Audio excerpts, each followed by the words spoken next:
Kada želimo ranije da beremo plodove povrća, biramo sadnju u zaštićenom prostoru, stakleniku ili plasteniku. Na ovaj način u kontroliranim uslovima uzgajamo biljke koje je lakše održavati. Manja je mogućnost zaraze oboljenjima ili mogućnost napada štetnika.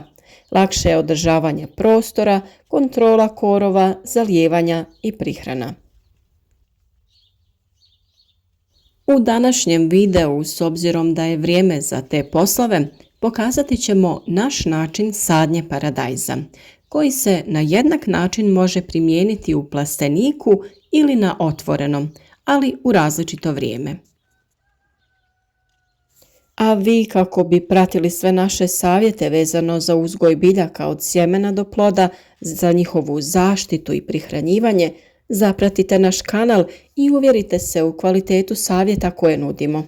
Klikom na znak zvonca osigurajte sebi i redovne obavijesti o svakom novom videu, a napominjem da je praćenje kanala besplatno. Ono što je uvijek najvažnije kod planiranja sadnje bilo kojeg povrća, naravno jeste priprema zemljišta. Ukoliko ste imali problema sa štetnicima, svakako potražite video o dezinfekciji plastenika, pa to obavite nekoliko dana prije početka radova.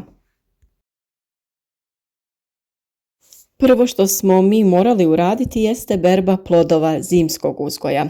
Pobrali smo blitvu, špinat, rukolu i zelenu salatu koja je već bila skoro potrošena, te ostalo zeleno povrće, te izvadili mladi luk. Dio smo naravno spremili u zamrzivač kako bi imali dok ne dospije novo povrće u bašti, a dio smo naravno podijelili sa prijateljima. Nakon čišćenja svih ostataka, prvo smo po tlu rastresli stajnjak koji mora biti dozreo, to jest da je stajao određeni vremenski period. Potrebno ga je ravnomjerno rasporediti. Ukoliko niste u mogućnosti da nabavite stajnjak, možete da koristite i peletirano gnojivo koje možete kupiti i u agrocentrima. Nakon toga slijedi frezanje. Na taj način ćemo stajnjak izmiješati u zemlju, a zemlja će dobiti kvalitetnu strukturu kako bi bila rahla, plodna i omogućila nesmetan razvoj korijena biljaka. Potrebno je nakon toga oblikovati gredice. Naravno, nakon što smo razmjerili i isplanirali broj redova koje možemo smjestiti kako bi biljke imale dovoljno prostora da se pravilno razvijaju. Nemojte napraviti previsoke gredice jer će tada sva voda odlaziti u dublje slojeve i neće se zadržavati oko biljaka u početnoj fazi kada im je jako bitna. Napravite uzvišenje od nekih 10 do 15 cm kako bi napravili prolaze između redova. U plasteniku je svakako neophodno postaviti navodnjavanje kap po kap kako bi biljkama redovno mogli dodavati vodu, a na taj način po potrebi u vodu dodavati i hranjiva. O načinu postavljanja, to jest instaliranja navodnjavanja i svih potrebnih cijevi imate poseban video na našem kanalu, a postavljanje crijeva sa rupama je vrlo jednostavno. Nakon toga vrijeme je da se stave i najloni, to jest crne malč folije sa kojima ćemo prekriti tlo. Na otvorenom se mogu koristiti ovakve umjetne vrste malča, ali i one prirodne poput slame, sjena i trave koje mi redovno koristimo u našoj bašti i odlično su se pokazale. Širina folija se prilagođava širini redova koje planirate praviti i mogu se kupiti folije sa već izbušenim rupama na određeni razmak, a možete ih sami praviti po potrebi. Mi smo i između redova postavili agrotekstil kako bi spriječili rast korova i kako bi se vlaga što više zadržavala u tlu. Sada bi trebalo otvoriti navodnjavanje i malo zaliti tlo ispod najlona kako bi sadnja bila lakša, a i ukoliko sami pravite rupe na najlonima, lakše ćete vidjeti gdje vam se nalazi crijevo, kako ga bušeći ne bi oštetili. A sada je i vrijeme da krenemo sa samom sadnjom. Sadnja se obavezno obavlja u poslijepodnevnim satima ili za vrijeme kišnog dana. Biljkama je potrebno vrijeme da se adaptiraju, to jest prilagode, a sredina dana kada je najtoplije nikako im ne pogoduje. I često se zna dogoditi da biljke, ako se sade u to najtoplije vrijeme dana, polegnu i treba im onda nekoliko dana da se oporave. Što se tiče razmaka, 70 cm je razmak između redova paradajza, a 35 do 40 cm je razmak između biljaka u jednom redu. Sadnja paradajza se obavlja kada je on dostigao veličinu od oko 30 cm. Možete ići na cik-cak metodu ili samo stavljati biljke jednu preko puta druge. Iako je u vrtu ušteda prostora vrlo važna kako bi mogli uzgojiti veći broj različitih biljaka, ipak ukoliko imate prostora, razmak između biljaka može biti i malo veći, kako bi biljke imale dovoljno prostora da se pravilno razvijaju. Za to je vrlo važan i kvalitetan protok zraka, jer će biljke tada biti zdravije i manje podložne razvoju bolesti.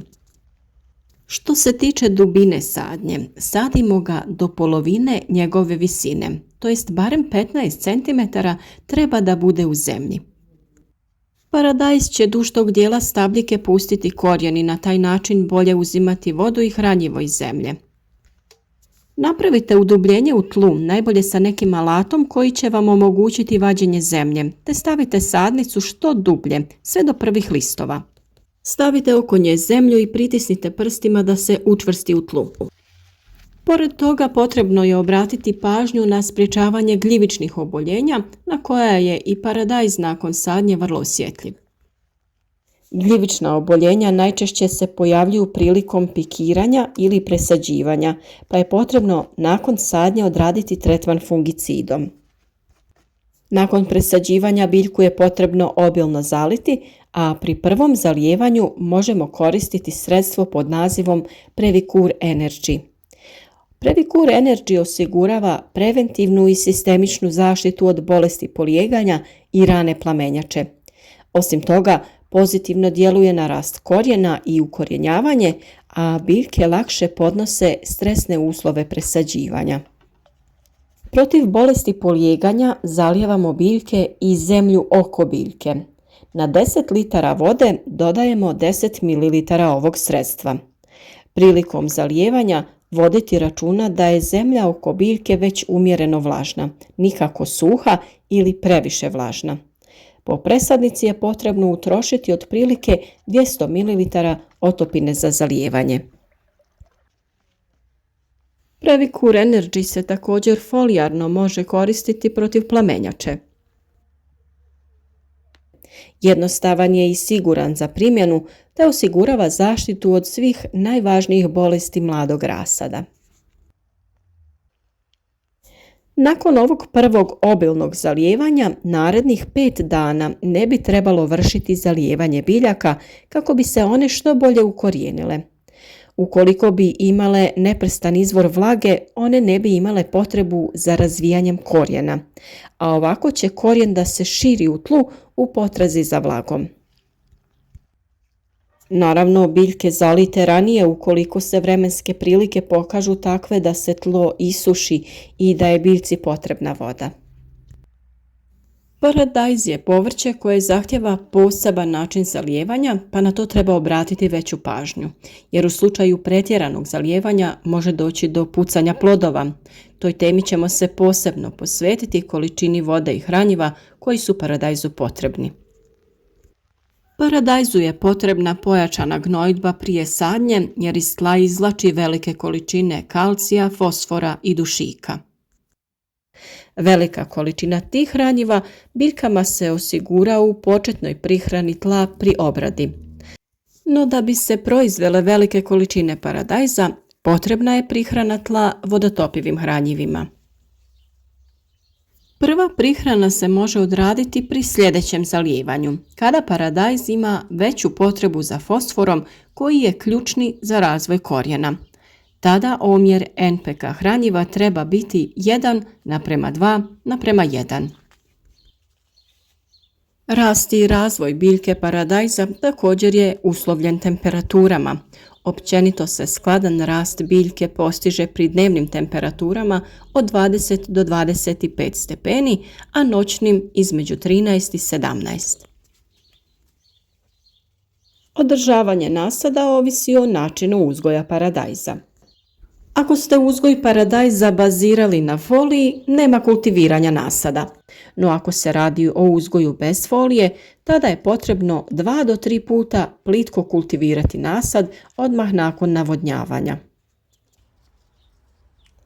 Ovo je ono osnovno što je potrebno da se uradi prilikom sadnje, a naravno da ćemo u narednom periodu pokazati sve potrebne postupke poput vezanja, potperavanja, skidanja zaperaka i druge agrotehničke mjere koje su potrebne da se provedu da bi proizvodnja bila bolja i uspješnija. Sve o redovnoj prihrani, umjetnim ili prirodnim hranjivima na vrijeme ćemo da prikažemo. Zato pratite naš kanal, kliknite i na znak zvonca kako bi na vrijeme dobili obavijesti o novom videu, da ne propustite važne korake o uzgoju paradajza, ali i ostalih biljaka. Pišite nam u komentarima ispod videa kako vi uzgajate paradajz. Uvijek volimo čuti vaše mišljenje, a i na sva pitanja ćemo odgovoriti u što kraćem vremenu.